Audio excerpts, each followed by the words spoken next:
Welcome,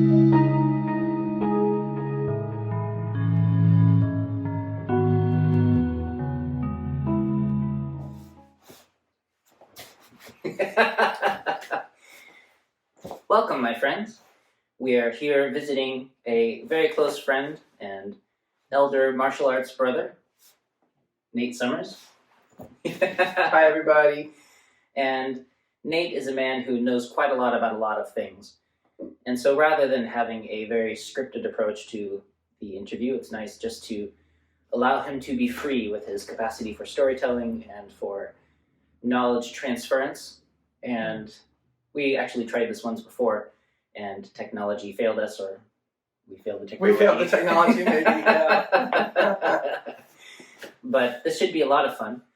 And I thought that I would begin with saying, hey, how are you doing? How did we meet? I'm good, John. It is good to see you. We were just reminiscing that it's been about 20 years or something that we've known each other. So I've had the honor and privilege of knowing John for 20 years. Same haircut. So it's the same haircut. Looks basically the same. He's obviously his Taoist practice of immortality is very effective. I hear that about John all the time. Yeah, John and I met first in Tucson, Arizona, many years ago when I was teaching at a Chinese medical school where John was studying at. And we did some Qigong together and some Chinese medicine stuff and a little bit of push hands. And yeah, it was the beginning of a long friendship. My daughter, my oldest kid, Katie, just turned 18 today. And Amazing. John was around for when Katie was born. And he and some of his friends were super helpful, brought us food, helped us out in those early days. So difficult times. Yeah. I feel like that's something that's missing from our culture, is that support of that period just after pregnancy. And yeah. And so we share a lot in common. For many years, Chinese medicine, love of Chinese medicine, love of internal martial arts, love of Qigong, love of traditional Chinese culture, East Asian studies, nature. That's right. And John moved up here where I live. He lives up there, not that far away, but much closer than Tucson. So. Much closer. I came just to be next to him. That's not true. He came to be just next to my teacher, though, to be honest, right? That's right. So we studied with the same teacher. We have the same shifu. That's right. And in fact, it's a story that many of you that have been following my journey for a while now have heard about some random instructor at my acupuncture school who says, hey, maybe you should go try this. I said, okay. So that was this guy. That's right. That's right. I said, go study some snake and turtle up in the Pacific Northwest. He did. He'd get away from the desert, go up there. And so I did, and I got to learn some. And of course, clearly that is what began my journey in healing. And in a way, he was my first real Qigong instructor and started me on my path toward healing and helped me balance continuing to balance a lot of the imbalances that I deal with and this path toward immortality. And it took me a while to finally take him at his word because, of course, I had to go and finish what I was doing and travel over here and do this other thing and study with these masters in order to come back and say, yeah, Nate was right. So allow me to be the first to say on camera, I'm sorry, you were right. oh no! I think all of those studies, all of those journeys had immense value as well. But I do appreciate that we have the same resonance of that connection with our teacher, with the lineage we're a part of, the place we practice at, and to get to be together in that practice for many years now. Yeah, it's really wonderful. Cool. So, in your journey toward these arts over the years, can you give our lovely viewership, the millions of people want to know how you found your way into the arts and kind of the arc of your journey and your healing process?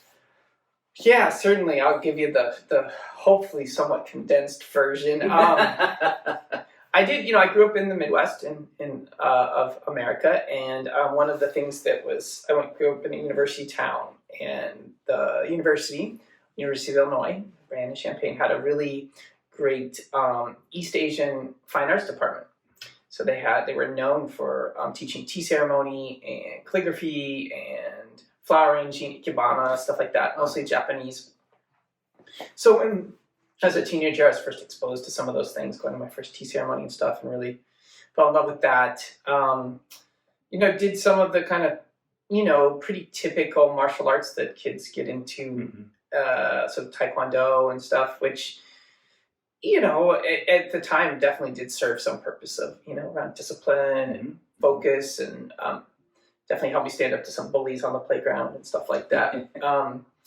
And then later I you know, went to college there. I studied Aikido. I did go to Japan for a year and study abroad there, just for a semester, studied abroad for a semester and studied like Aikido and Kendo there. But yeah, eventually I realized, you know, ultimately my home was in Chinese martial arts. That was what I was interested in. My first, you know, serious Kung Fu teacher in college taught like basically an early form of mixed martial arts. So I was doing like Muay Thai and Wing Chun and Shaolin Animal Kung Fu and joint locks, and it was pretty great, and it was also intense, and somewhere along the lines there, I had realized like I'd had some injuries, bike accident, car accident, stuff like that, and that real intensive training wasn't really serving me. So I naturally got into the healing aspects of the arts. Did a little bit of Qigong and Tai Chi in college. When I was 19, I came out here for the first time to the Pacific Northwest. Met a friend of mine named Lewis. We were working at a summer camp together, and Lewis was a student at the Tao Studies Institute. Oh, wow. One of Shifu's students. And that was actually my first exposure to Tai Chi and Qigong, and I heard about Shifu and TSI and things like that.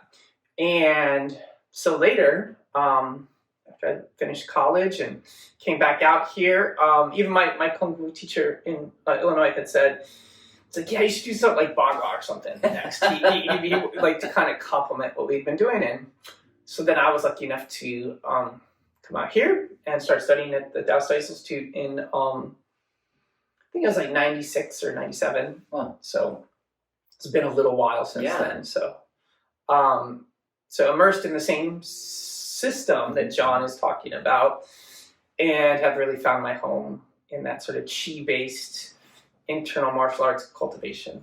I love that. Yeah. Grab my tea too. Okay. We are enjoying good quality tea here.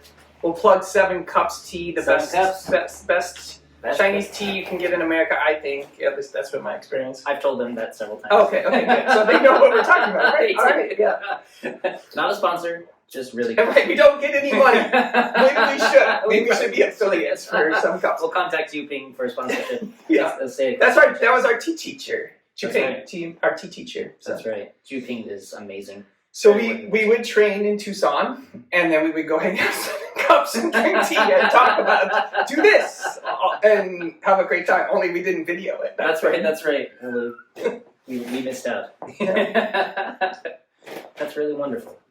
And in your studies, because your studies encompass more than just this Kunyuan system that we study in the Taoist systems, but you also explore a lot of other natural methods, outdoor methods, and he is a well-known author and speaker as well. And all of the links to his work will be down below, so please do check him out.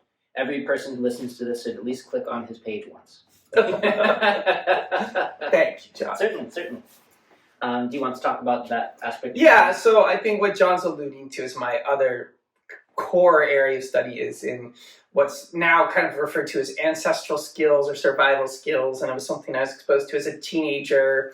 And it's, you know, things like making fire with sticks or building survival shelters, or ethnobotany is one of my favorite topics. So how people have used plants medicinally, edibly for crafts for many years.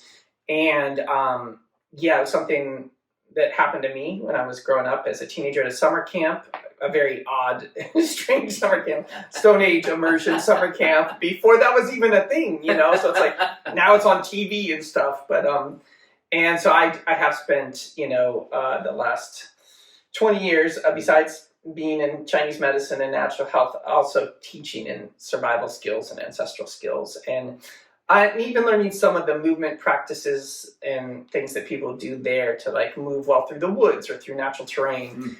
What, you know, now is people call it MoveNat or something like that.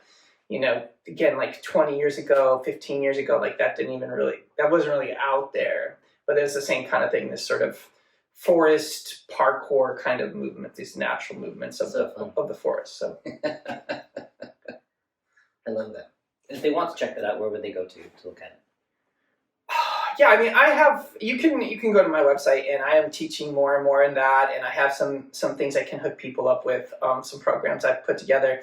But there's a lot of good training out there now. MoveNat is good. Erwin LaCour's work is really good. Ido Portal's stuff is pretty expensive, but is good.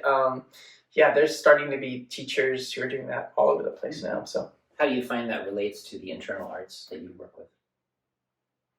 Well, so the interesting story is that the particular lineage of what we call animal movement or animal forms I was exposed to from my teacher, John Young, who was this tracking and survival skills and bird language and stuff. So he developed his natural movement system from a guy he learned internal martial arts from, and what he learned from a guy named Tom Brown Jr., who's pretty well known. So the animal form system I learned was very similar to what you see in these other places, but it had a basis in Xingyi and Bagua and Tai Chi. So then I was, of course, naturally very curious. So there's, and I think, we've talked about this before in different contexts, any kind of like really, truly healthy, integrated physical cultural practice, whether it's from Persia or India or Africa or Northern Europe or Japan or China, like, ultimately, it goes back to the same principles, or like it really gets to that, moving the whole body as a functional unit, moving fluidly and effortlessly, and ultimately a movement that teaches you to merge with the world or with everything. That's right. And that's what we do in push hands. At least not very effectively, the two of us, but that's what we're supposed to be doing in push hands. Supposed to be doing. Yeah, Zhucheng Shifu was always looking at us going, yeah. But that idea of merging with the Tao, of becoming one with something greater, that's really beautiful. Yeah. Gosh. And sometimes nature, for me, nature is an easy way to find that, or an easier way to find that. I think a lot of people find that in nature. So That's right. And so within, for instance, the snake and turtle forms, are a lot of Qigong methods that mimic animal movements or embody different animal aspects. How do you find that to be valuable as a practice? Right. So this question that John just asked is kind of the core of, I think why we're talking today, or one of the cores. And it is a core thing I talk about in a lot of different situations and contexts. I love that question. There's a lot of different ways to answer it. I think I'm going to try to write a book about that at some point, right? It's such a beautiful question. I will interview you. But why as human beings do we move like animals? Why would we do that, and what benefit does it bring us? And there's many different lenses we can look at that, right?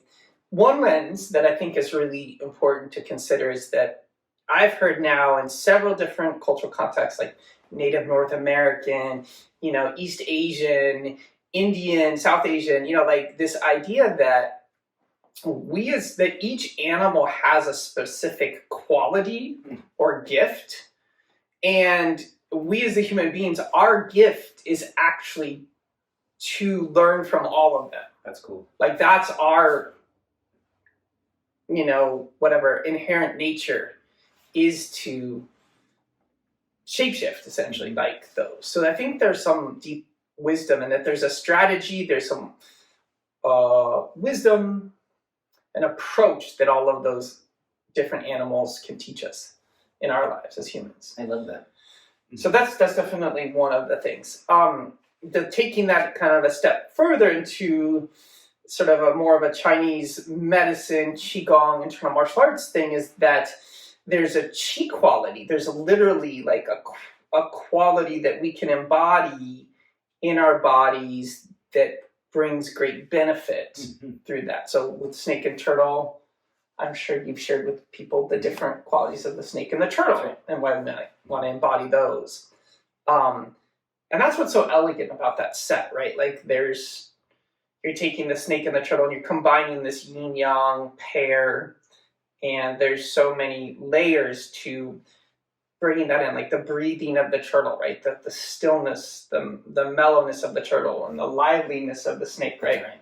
So that's one lens. Would you like me to share a couple of the other? Please. Okay. I was waiting to have this discussion. Right. So this is something I talk about, think about a lot.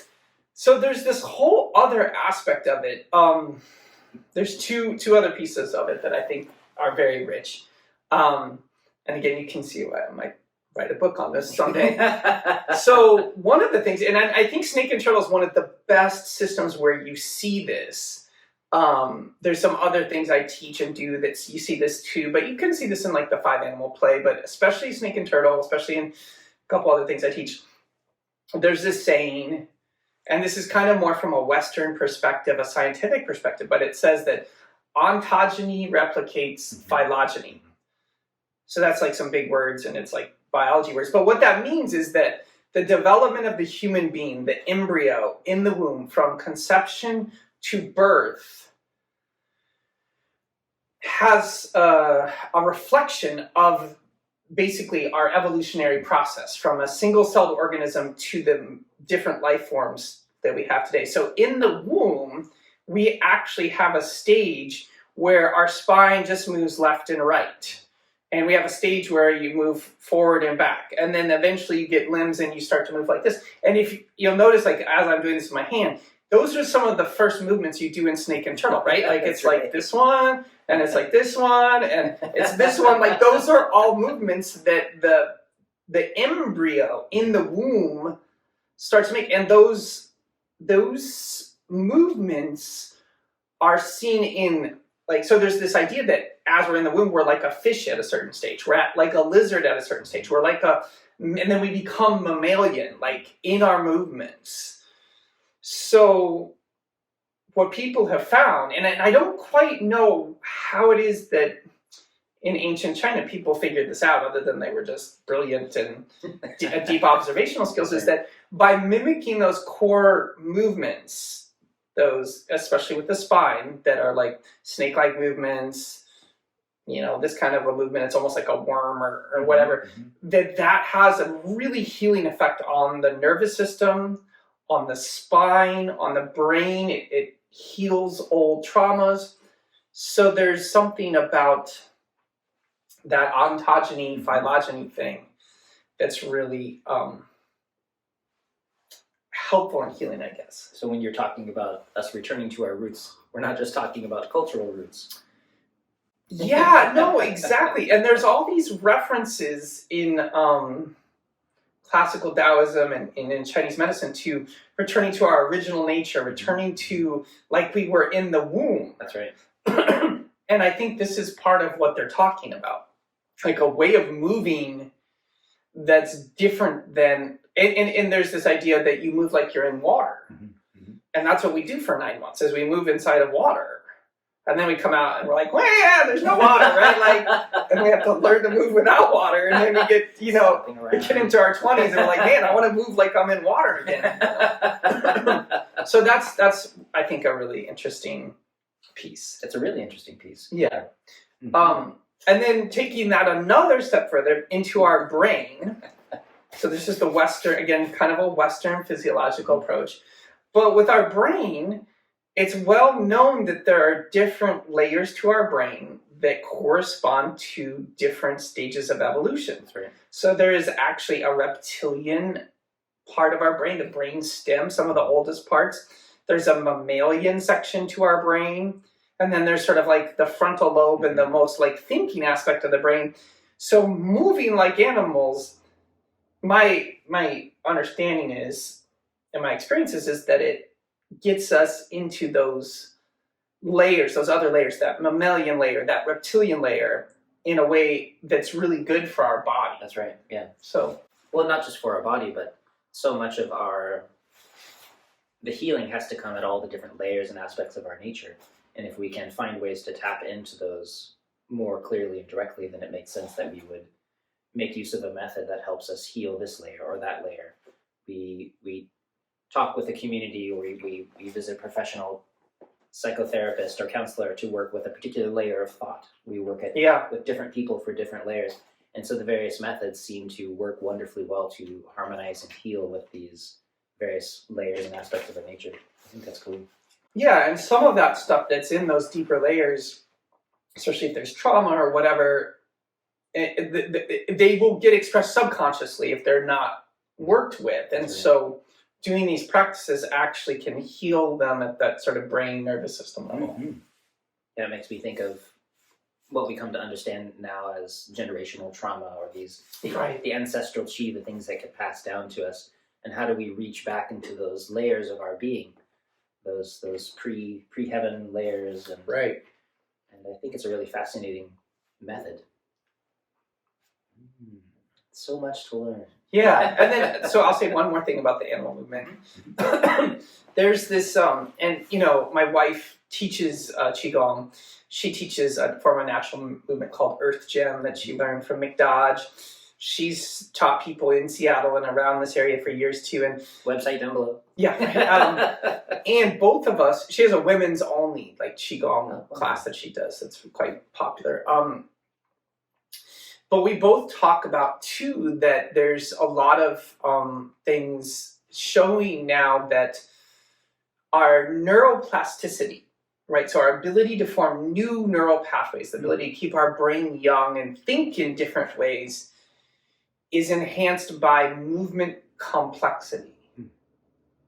So this means, in some sense, the less you move and the less complex you move, the less your brain is able to think in new ways and to grow and also stay young, versus the more complicated you move, the more sophisticated you move, the more neuroplasticity there is. Right. And when we talk about complexity and sophistication, it doesn't necessarily mean more, but maybe something deeper as well. Right. And our arm is like a really good example of that. Like I can use my arm like this, or like this, or like this a lot. It's not very complicated, it's not sophisticated, it's just, and there's a lot of movement. But when I start to do things like this with my arm, right, that maybe some of you are familiar with from the practice, like I just move my arm and shoulder and hand through this whole range of motion that most people don't even get to in a given day. So it's not only just like what it does for my shoulder and elbow and wrist, it's what's it doing for my brain. That's right. So that's right. And when we talk about the brain and the nervous system, we're not just talking about here, but it's a systemic experiential thing. Yeah. How about in the sense of our relationships, our either relationship with the environment in general or personal, interpersonal relationships? Yeah, well, when we start to consciously embody other aspects of the world around us, whether it's a snake and a turtle, whether it's moving like a deer, whether it's like a tree. my wife's qigong lineage, they talk about standing practices like being like a tree, which I love. Like this idea that we actually take on an embodiment practice of being still like the plants or the trees, and they're really good at standing. I've noticed. They're really good. They practice standing meditation for like hundreds of years sometimes. They're so good at it, right? But they're doing that connection between heaven and earth. It's like we have a deeper, when we do those practices, I think there's a deeper appreciation, deeper love, and deeper connection with all of those things. And we realize they're a part of our world, and that interplay of chi between us and them becomes stronger. And I think it's mutually nourishing. I think so too. Yeah. Mm-hmm. Yeah. And then in terms of personal, interpersonal, human relations, my take on that, I mean, and it can be a very large topic, that most of what we're getting in our lives these days, is probably not what we were expecting on some biological level, right? Like we're kind of neurologically, biologically designed to have more interaction with our environment, more interaction with people. So embodying animals in a movement practice, especially if you're outside, gives you at least some dose of that. That's cool, yeah. And then starts to nourish that part of ourselves that maybe has those longings. That makes a lot of sense. Yeah, and it strengthens our capacity to understand connection. That aspect of our nature that is trying to reach out and connect. Maybe if we're always keeping ourselves in a box and all our connections happen. Yeah. Then our own root connection that reaches out and is trying to reach out and connect to things. Maybe those ends wither a little bit, and we're not quite as good. Yeah. At it. Yeah. I find that fascinating. So in this particular vein of discussion with animal forms, wilderness connection, relationship to our past and to the space and the world around us, and in the world that we find ourselves in, not just of technological disconnection. Please stay on the internet. Don't turn me off yet. Go outside after the interview. Right. Yeah. But definitely go outside. I'm wondering about, and in this world that we find ourselves of constant war and all of these things going on, what is it that you wish people could understand about this process? If they had the one moment takeaway, we clip this out for the YouTube short. What's the secret? Nate Summers. What's the secret? Return to the Tao. Practice. That's the secret. Take notes. Yeah. No. Now you can go outside. So I wrote a book. My first book. I've written a couple books, but my first book was called Primal: Why We Long to Be Wild and Free. And I think this is kind of what John is getting. Did really well? It was an Amazon bestseller. It's not. It didn't do that well, but you can still buy it on Amazon. It did all right for a few weeks, like the early release survival skills category. So Primal, I talked about this idea that we are hardwired to be biologically to be hunter-gatherer nomads. And you can debate that if you want. The book is written from the premise that that's the case. And if that's the case, what does that mean? And the idea is that we spent 200,000 years or more as in humans, like we are now, and like biologically equivalent. And we spent that vast period of time wandering the earth in nature. And then, about 10,000 years ago, agriculture happened. And then there's been a rapid, change in especially the last 150 years, changing what we do as humans. And so I talk to people a lot about that there's a disconnection between what we're expecting, I was just talking about a moment ago, and what the world gives us. So some of those things that we might be expecting that we don't get is regular interaction with a multi-generational community. This is what I think you were just getting at, right?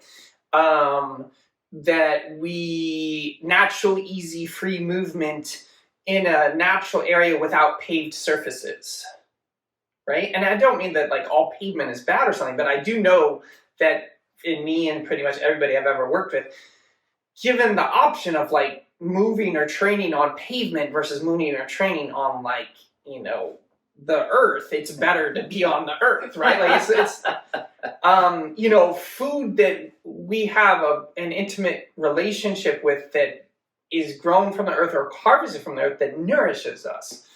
A relationship with fire, a relationship, so I could go on and on. But that if we're really expecting that, and when we're not given that, it creates this big disconnection. So then everybody assumes when they hear that I expect everybody to just go leave society, we're all going to run back to the woods and we're going to like hunt, and that wouldn't work either. But I do think we could move towards designing a world, especially as we have all of this technology, especially as we have things like AI and all this stuff that can be automated. We could design a world where we actually build in those things, just like we build in exercise as a necessary thing, and we're starting to build in mindfulness as a necessary thing. It's like, well, build in time in nature, build in time with having a relationship with your food, build in time with multi-generational groups outside, build in time, with a relationship with fire. My second book was all about fire, and we've had the upper end of that is a 7 million year relationship. So we had a relationship with fire before we were human. Fire helped make us human. And then you have people today that like, not that many, but some people who've never seen an open flame. That's amazing. Right? And it's like fire is something our brains are expecting to see sometimes. Like you have a wood stove. That's right. There's a wood stove over there. You can't see it, but we have a wood stove here. And I mean, we don't even use our wood stove all the time, but man, when we do, it's great. We have a fire pit in the back. Mm-hmm. So things like snake and turtle system, standing, self-massage, all of these things come from nature. These are all systems that are based off of that connection to nature, that observation of nature. And so that's one of the reasons they're so inherently nourishing. And it's like, we could build systems where we have these things incorporated. In parts of Scandinavia, they now have built in 20-minute Qigong practice in the morning. What? Yeah, I don't know if it's Norway or where it is, but they found that everybody was just happier and healthier and enjoyed it. So they would build in mid-morning, there would be a break. And they found that Qigong was the most effective practice. Because if they tried to do like a vigorous exercise, there wasn't enough time. That's right. If they tried to do just like a meditation thing, well, people had been sitting too much. So they found that Qigong, moving meditative practice, was the perfect system for everybody. That's so amazing. Well, it's funny how now... Thank you. that now it's a point of our privilege. It's a way to, we can acknowledge our privilege, the fact that we have the ability to go out and touch the earth, look at an open flame. And I mean, anybody who's watching this is already in a level of privilege because we have access to this kind of technology and opportunity and language and time, free time. Whereas before, maybe that was the expectation. We had free time, we had access to the ground, we had access to open flame and community and nature. Right. No, I think that people ask, well, how did it, all the time you get asked, like, well, how do people map their meridians? How did they find the acupuncture points? How did they, and it's like, they had a lot more time and they did a lot of these practices. They started to be able to see inside their body or see inside somebody else's body. The kinds of things we use technology for these days, people, apparently used to have other kinds of technology to do those things.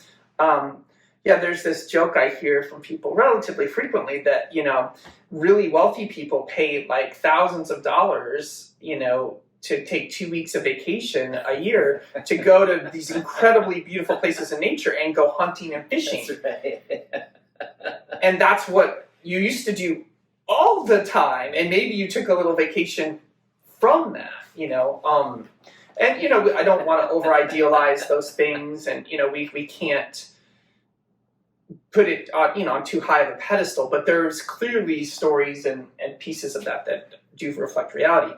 The other thing that is pretty startling is there's a very controversial, and people will not talk about it, is there's pretty clear evidence that as this process we're talking about, our brains are actually getting smaller over the last 200, especially last 50,000 years. And there seems to be some loss of something in us because of these changes. So Right, which is something openly discussed by First Nations people. Yeah, you're right, exactly, right. You're right. They have language for that. That's right. Yeah. So fascinating. Yeah. And is there one other thing that you wish that I would ask you about? Well, I think the last time we tried to do this, we talked a little bit about the origin of the snake and turtle symbolism in Wudang Mountain. And I wanted to follow up with that. So you've talked about the symbol in vague terms, mostly through movement. I'm still in the beginning part of the teaching series. Okay. And so it was more that I was waiting for the chance to talk to you and to start to flesh it out and to bring it into class. Okay. Well, there's some very rich symbolism around the set snake and turtle. There's poetic names for each of the movements. They have there's keys in those names. But the overall system, the snake and the turtle, has very deep, rich, ancient symbolism in China. And there's two aspects to it, right? Like one is the snake and the turtle is the symbol of water. It's the symbol of the north. Some senses it's the yin and yang of the kidneys, right? That the turtle is like the yin, the snake is like the yang. Sometimes the snake is represented as a red line, the turtle is blue or black. Have you gotten to share a little bit about that before? No. No, okay. And that being, one of the names for that is Xuanwu, right? So, and then there's also a being that is connected with the snake and the turtle who's called Junwu, which is sometimes the dark warrior, or the dark warrior of the north, right? That being, Junwu, is associated with a mountain in China called Wudang Mountain. And I've not been there. I've had friends who've gone there. Wudang Mountain is the, quote, birthplace of Tai Chi, right? Like, so that's where the original Tai Chi is legendarily said to come from. Now, where the legend and the history, the actual historical record really, and it's like, we don't know. But the legends of it are pretty interesting. So, so that I was going to share a little bit more about that.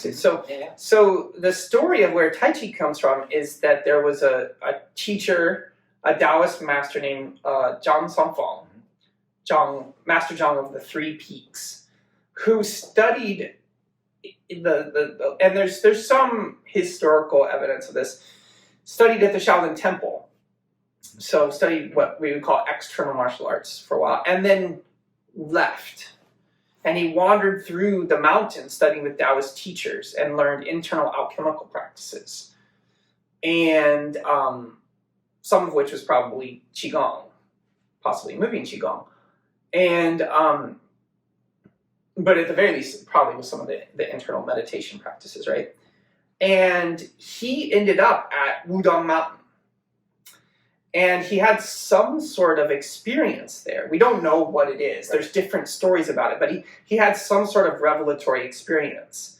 In one version of the story is while he was there, he had a dream that Xuanwu or Junwu came to him, the spirit of the mountain, showed up to him and revealed to him Tai Chi, which is very interesting. So this idea that the snake and turtle, Xuanwu, Junwu, is inherently connected to all of Tai Chi. That's right. The whole Tai Chi system. So even if you're Yang style, you're Chen style, whatever style of Tai Chi you've practiced, there's some sense of this connection back to what we're talking about. Another version of the story, which I really like, and it relates to the themes we've been covering today, is that Master Zhang Sanfang was at Wudang Mountain, and he was in nature, and he was observing nature. He was out near the forest, and he was observing the flow of water down the hill, and he was observing the wind blowing through the trees, and he was observing the mountain, and he was inspired by the natural movements around him. And so then he started to move naturally, and with his background in Shaolin martial arts, moved in a more fluid, effortless way and put together some of what he trained previously, inspired by the natural movements of nature around him. And that's where Tai Chi came from. Now, I don't know if that's true, but man, it's a good story, right? Like, it speaks to me, on some level to me, it speaks to me, like, in my experience, I don't know if you had experiences like that where you're practicing outside, or you have this, like, connection to everything. Oh, for sure, yeah. That very often in my own practices, some of the best standing postures I've ever experienced occurred when I was standing next to a tree and simply connecting with the essence of that tree, or doing push-hands and just trying to channel the beingness of the river next to you, or that kind of thing. Yeah. I mean, I think we both had experiences of, especially with Tai Chi or snake and turtle, doing it near water, and you just feel so much more fluid, right? Because you're near water, and it's being fluid. So it's amazing. And so that something about that wisdom of that transmission quality, that a lot of these lineages, it's not just things that are taught, but as Zhezheng Shifu will tell us, it's also what's caught and what's transmitted. And sometimes that transmission comes from a person teacher, but there's also other qualities that can be caught from other teachers in nature, including trees and stone and the nature of the earth and other larger aspects like the open sky. And I feel like those qualities are things that can be gleaned from because the world around us is constantly trying to share. Yeah, and there's language around this in the classics, like returning to the source, right? Like the source of the Tao, like return to the Tao. It's like, well, one of the most obvious expressions of the Tao is nature, like the movements in nature, right? You return to the original source. What's the original source? Well, it's nature, right? It's the movements of the universe around us. So. Makes perfect sense. So let's just go do that. Yeah. So practice. Practice outside. Gosh. Well, that's an amazing arc of discussion. What other pieces do you feel like we might be missing? Because we plan to come back and do this again. We might do this regularly. We're trying to figure that out. Fun. Yeah, we might do this regularly. Well, I mean, I think that I'm assuming in your teaching of snake and turtle and other practices that, like, one of the things that we as modern people in a kind of hyper-stimulated world where we're hyper-stimulated by their phones, I'm hyper-stimulated by my phone. Most of the time I think I should just throw my phone away, and then I am like so addicted to it that I just can't because it's so much fun, right? Like, there's this perfect device we've created that like really stimulates our brains, right? So, I would say that, it's really important, and I come back to this, and I forget this, and I like to work with my students on it, or, myself, that stillness is the foundation, right? Like, that if it's very easy to practice a lot of elaborate movements and receive some benefit from them, but if we're not actually cultivating stillness at the beginning, throughout the practice, and at the end, they were kind of missing the whole point. Like that there's, so, and that's the difference between, say, modern mobility training that I might be able to go do in a CrossFit class or at Move Nat, and Taoist practice or a practice that's centered in Qigong and internal martial arts lineages, that you are cultivating stillness. Right, and stillness not as being frozen. Right. Right. But as the complete freedom, the complete disinhibition.